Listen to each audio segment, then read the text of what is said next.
Hi, I am Lisa Medley. If this is the first time you are seeing one of my videos, I'm the founder and CEO of Lisa Medley Executive Coaching, where I help Black women lead with confidence. So today I wanted to give you a window into emotional intelligence. And we're literally going to look at least a portion of an emotional intelligence assessment report. um, Now, why? Well, because emotional intelligence is largely responsible for how you perform and how you show up every day at work. There's a saying that goes something like, you are hired for your IQ, what you know, you are promoted because of your EQ, your emotional intelligence. And so, your emotional intelligence really does determine how well you build relationships, how well you know yourself, and what's kind of happening. What I say, what's going on in here, that's your self awareness. Your emotional intelligence shows us how well you function under stress. Emotional intelligence speaks to how you problem solve, especially when you're under stress or under pressure. So, this assessment and emotional intelligence as a whole is about how you manage your emotions day to day through day to day functionings, whether that's with your family, whether it's at work. So, it's really important. The reason I decided to share, um, a report or an assessment, some results, is to maybe help you connect the dots between what really strong leadership looks like and how you can be a strong leader. Because this example is a real example. It's a real client who is a really strong leader, a senior leader, really high in the organization, and has some really really good strengths and really great emotional intelligence skills. But we also are going to see this person's opportunity. Now, for context, this individual is a male. It's a Black male. And again, that's for context.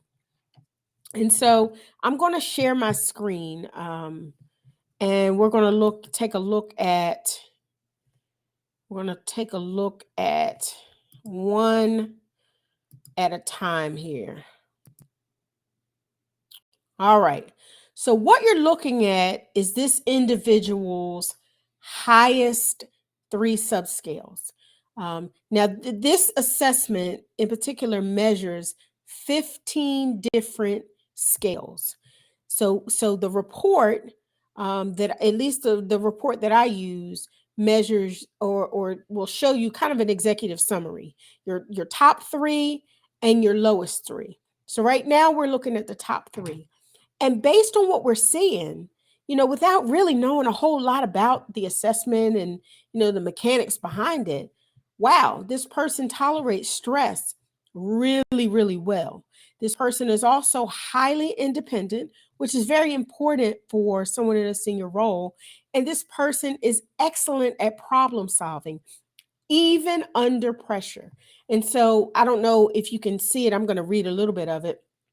For stress tolerance, it says that your leadership is steadfast, decisive, even in high pressure situations.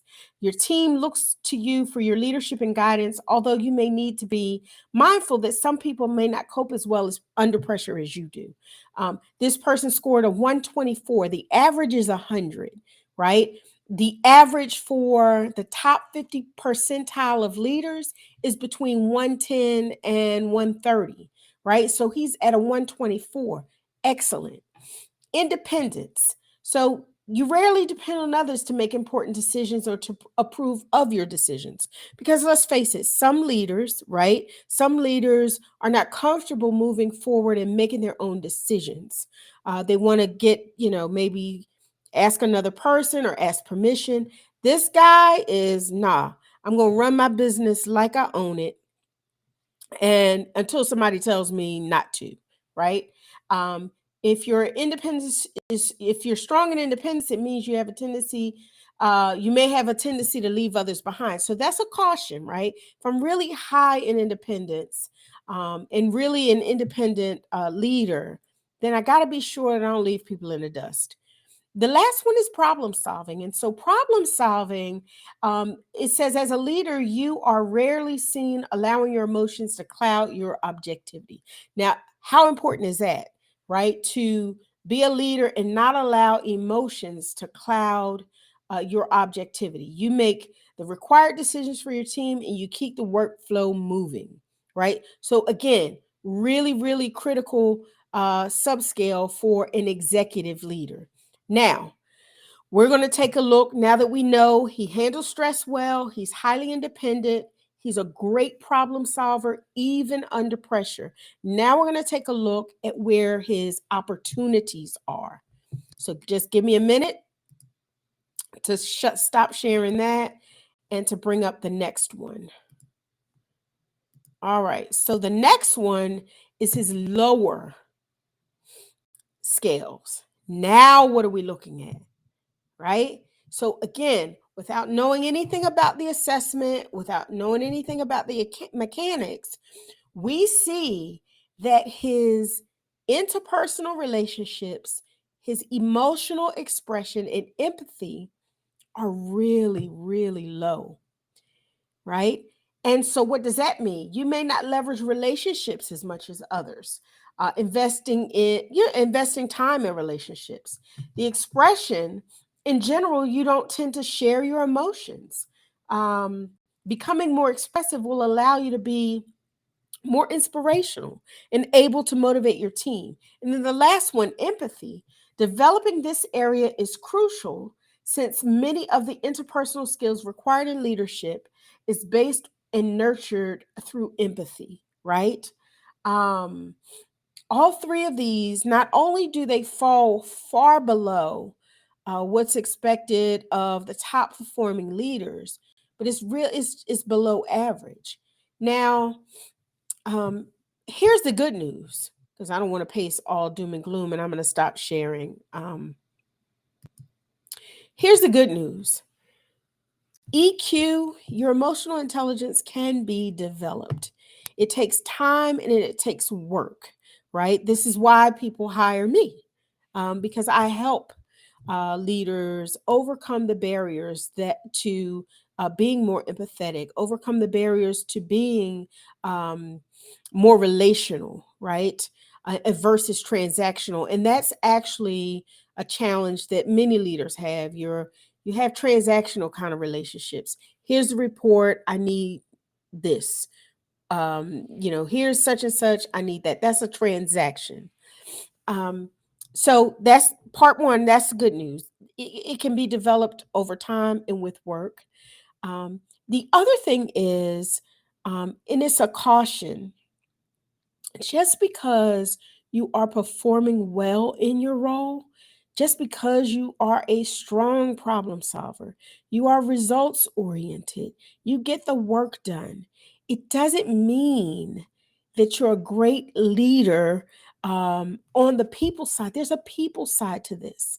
And we all know that people are the reason why you are successful as you are, or you're less successful, because people really, you depend on your team and your staff and your group, your partners, your peers, all of those folks play a role into your success. And so you really want to build relationships with those people to make the road a lot easier for you. um, the other thing is, you know, I think part of the reason organizations, or at least some of them, are going in the direction they're going is because the focus is on results, right? The focus is not on relationships, not at least not in a lot of organizations. And so it really sets the culture. If you have an organization full of these kinds of leaders, you will get it done. The question is, how will you get it done? Right? This person is not delegating. This person doesn't trust other people. This person doesn't inspire, doesn't motivate outside of the circle of trust. So he has a trusted few, but outside of that few, the rest sort of get left behind. So, my question to you is, who are you? Are you emotionally intelligent in the right areas? And how can you find out? Well, you can take an assessment. You can learn through a scientifically validated assessment. You can learn by working with a coach. So let me know in the comments. Let me know if this makes sense, if you want to see other examples of strengths and opportunities. Um, and I'd be glad to show them to you. So thanks for tuning in. I appreciate your time. I'm going to get on out your way. Have a great day.